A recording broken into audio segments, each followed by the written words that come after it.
Hey, all, and welcome to this week's episode of the Mike Muldoon podcast. So here we are, 1 year. We've been doing this for 1 year now. I know some of you watching this on YouTube might be like, that does not make sense. Does not have videos for you for a year. Well, it's because I'm moving a lot of my content over from Apple and Spotify and all that over to YouTube right now. So you're only seeing a handful of the stuff that's coming over, but I am bringing over. So stick with me if you prefer YouTube. So I'm really excited about this. 1 year, consistent every week, never missed it, whether travel, work schedules, holidays, whatever it was. So I set a goal and I've been able to stick to it. So thanks for being with me. Those who've been with me the whole time, thank you so much for being with me. So today I want to talk about what I consider the 5 keys to living a successful in between. And I think if you've never listened to any of my podcasts, or if you're ever going to listen to one of them, this is the one you need to listen to. And what I mean by living a successful in between is that basically we are born and then we die. And that's the I'm trying to get depressing here, but that's what it is. But everything else in between is life. And really, these are the 5 basic keys that I think if you live by, you'll live a pretty happy and fulfilling life.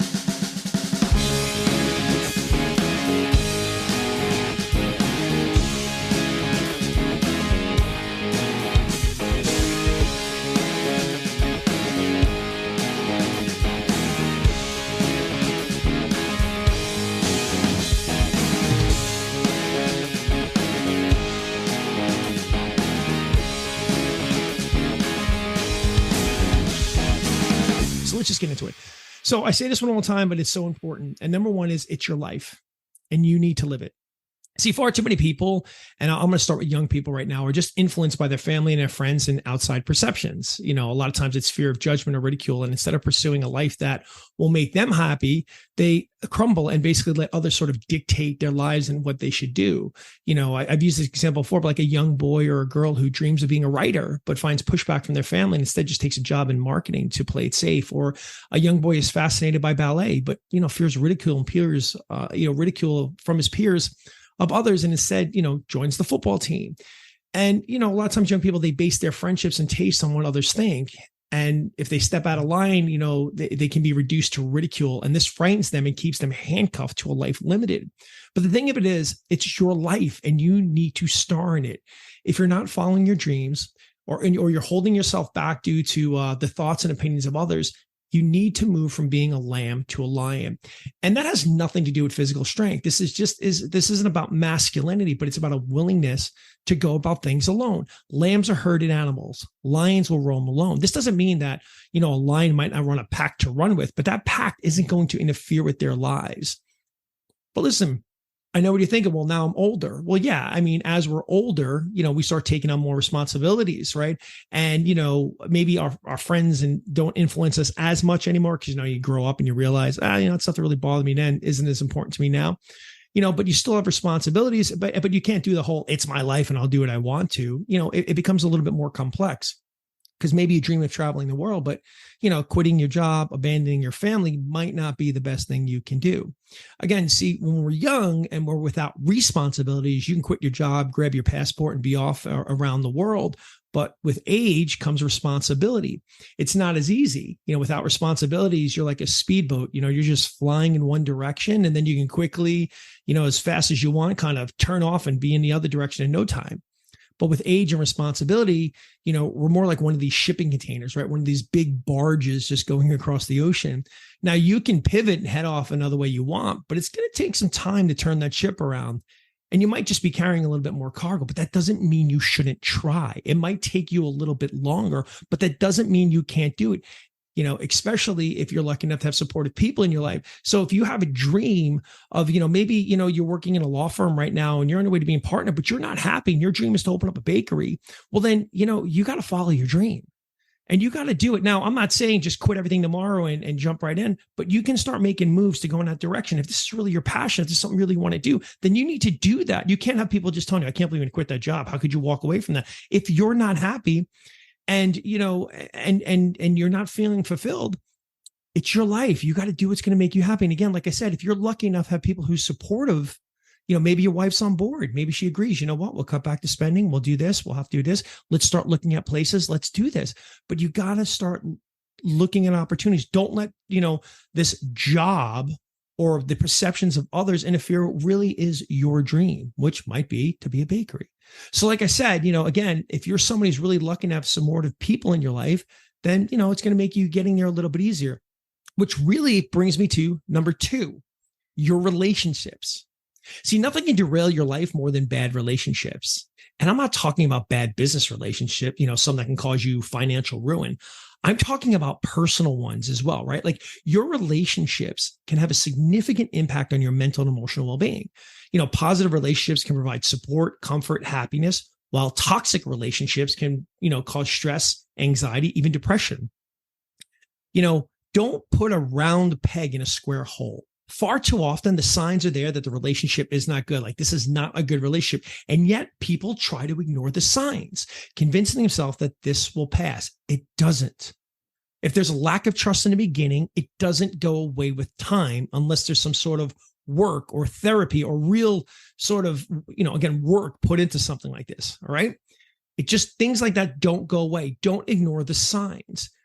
Also, the people you surround yourself, even if it's not a physical relationship, the people you surround yourself can influence your behaviors and your habits. See, if you surround yourself with people who have healthy habits and positive outlooks on life, you're more likely to adopt those behaviors and attitudes. See, but conversely, suppose you surround yourself with people who engage in negative behaviors such as substance abuse or unhealthy relationships or anything that might have a negative consequence. In that case, you're going to be more likely to engage in those behaviors and become that person. So it's easy to see how your relationships can affect your goals and aspirations. If you surround yourself with people with similar goals and aspirations, you're more likely to be motivated and supported in achieving your goals. But conversely, if you surround yourself with people who do not share your values or your aspirations, you may find it more challenging to achieve those goals. Surround yourself with people who allow you to be your best self and encourage you to grow, learn, and be your best. Now, here's the challenge. Sometimes the people that are holding us back the most might be family members, might be people that are closer, people that we love.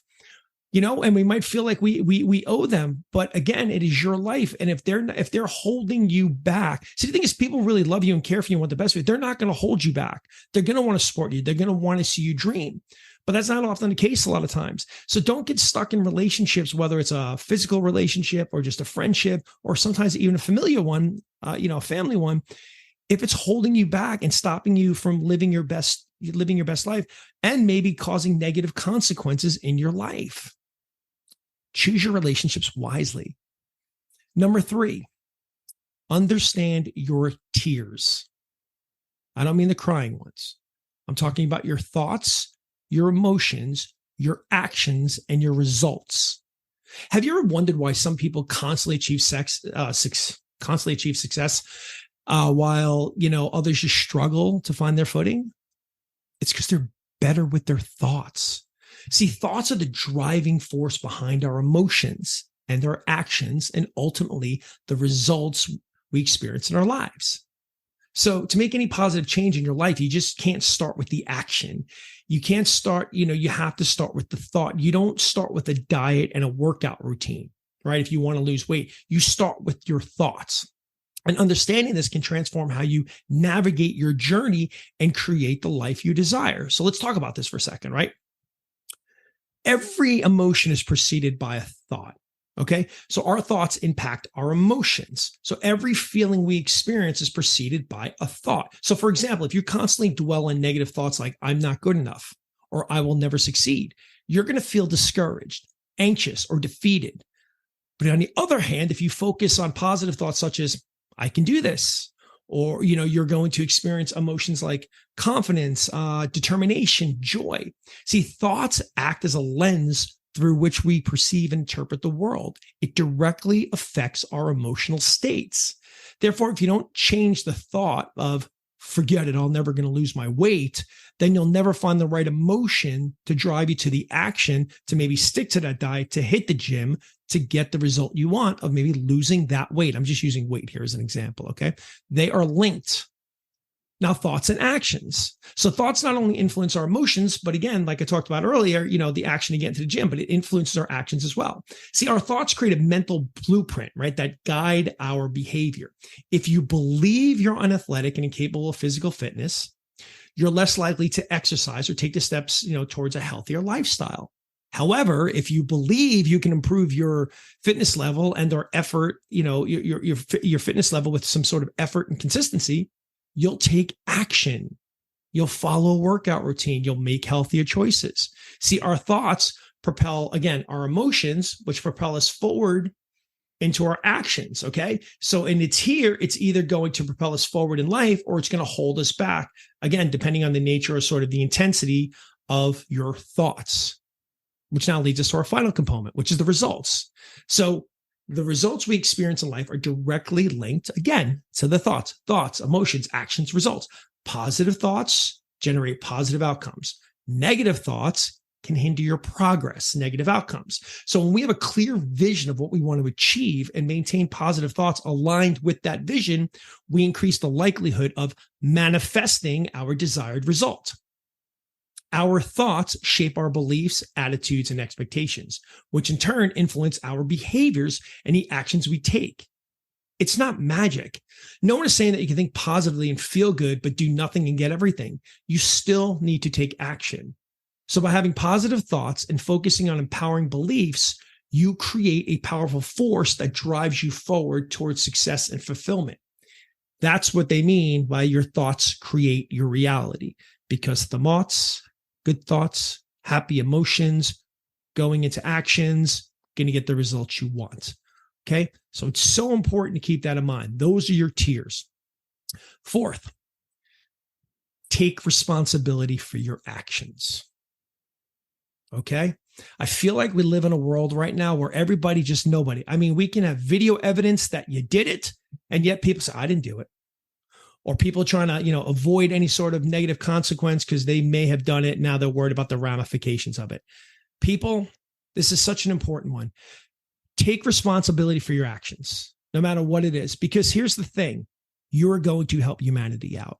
And let me explain why. See, taking responsibility for your actions is good for personal growth, development, and also building stronger relationships. See, we demonstrate integrity and accountability when we own up to, our own choices and their consequences. See, when we accept accountability for our choices, behaviors, and consequences, we now empower others. Okay? We now empower others as well as ourselves to make positive changes and learn from the experience. See, taking responsibility allows us to take control of our lives. By acknowledging our actions have a direct outcome, we recognize that we shape our destinies. It shifts us from a victim mentality to an empowered mindset, enabling us to make choices that align with our values, our goals, proactively. Instead of blaming external factors or circumstances, we become agents of change, driving our lives in the direction we desire. It also demonstrates, again, I kind of touched on a second ago, integrity, and it builds trust with others. See, when we own up to our mistakes, we show honesty, we show authenticity. This openness fosters a sense of reliability, credibility, as people know they can count us and be forthright and accountable for our actions. See, trust is the foundation of any meaningful relationship, be it personal or professional, and taking responsibility plays a vital role in establishing and maintaining that trust. See, when individuals demonstrate accountability, it sets a positive example for others, encouraging them to do the same.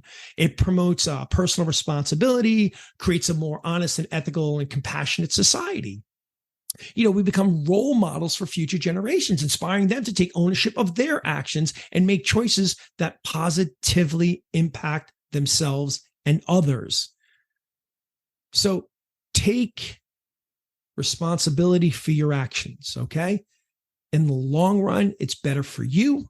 It's better for humanity. It sets a great example to others. Okay. And now my fifth one. We all struggle with this. I struggle with this at times. I get so caught up on my own stuff, busy, worries, concerns. I have a lot going on in my life right now. I don't really throw it all out there into the world. I'm not a big, let me share everything going on in my world on social media. I'm not that guy. I try to keep it real with y'all, but I got some things going on right now.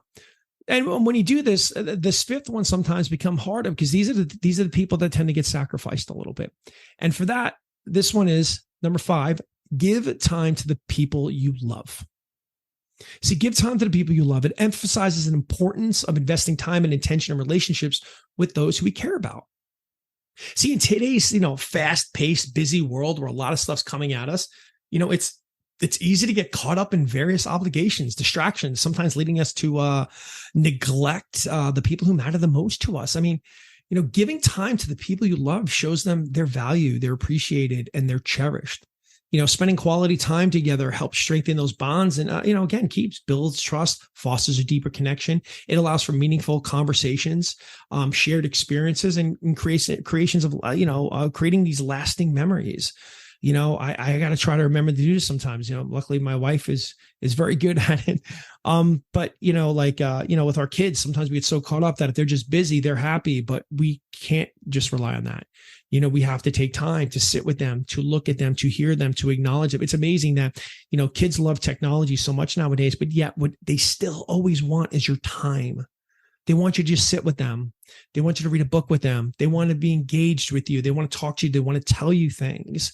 And that's the stuff that really is that connection, that bonding that they're going to remember for a much longer time. And again, this could, go for a spouse or anybody else is important to you, but give time to the people you love, so make sure you prioritize quality time, set aside dedicated time for your loved ones if you can, but try to do it free of distractions like phones or work related concerns. I try to put my phone aside, and when my kids start talking about things, doesn't always happen, but I try to do my best.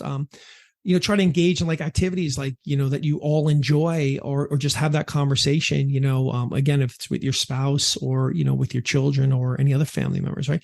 And when you're with them, try to listen to them. I don't mean listen to them like this. Yep. I hear you. Yeah, no, that's great. What's going on here? I'm talking about truly listen to what they have to say. Pay attention to their thoughts, their feelings, and their experiences, and show interest and concern in what they're sharing with you, which means you got to be present, mentally and emotionally present. Avoid letting your mind wander onto other things. Focus on the present moment with them, right? And communicate openly. Encourage open, honest communication. Share your feelings, thoughts, and concerns with your loved ones. Encourage them to do the same. I mean, this is one that I struggle with sometimes. My wife often says, you don't share as much. And I think I do, but maybe she's right. I don't know, but, we got to keep trying. And the other thing too, interestingly enough, respect boundaries. So, while you're giving time to your loved ones, respect their need for personal space and alone time too, which is pretty funny, right? Like, let's give time to the people we love, but let's also respect that, because sometimes that's what people need. Sometimes they just need a little distance for themselves. They need a little time. That's big for me. I mean, I often say I'm the most outgoing, antisocial person I know. I like being around people, but I actually have no problems being by myself, and I need that time. And it's good that my wife actually understands that about me. I need that, like, I got to withdraw for a little while. I got to go inside here for a bit. So, respect people's boundaries and their need for personal space. Don't always feel the need that you have to occupy it all, but give time to the people you love.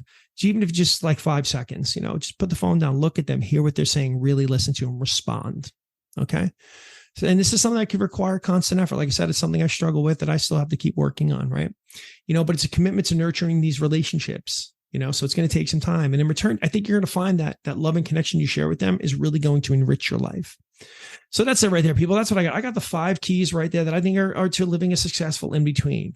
And I think if you follow them, they're pretty basic, right? Nothing's crazy there. I'm not saying you have to do anything insane. There's certain things that, you can't just start working on tomorrow.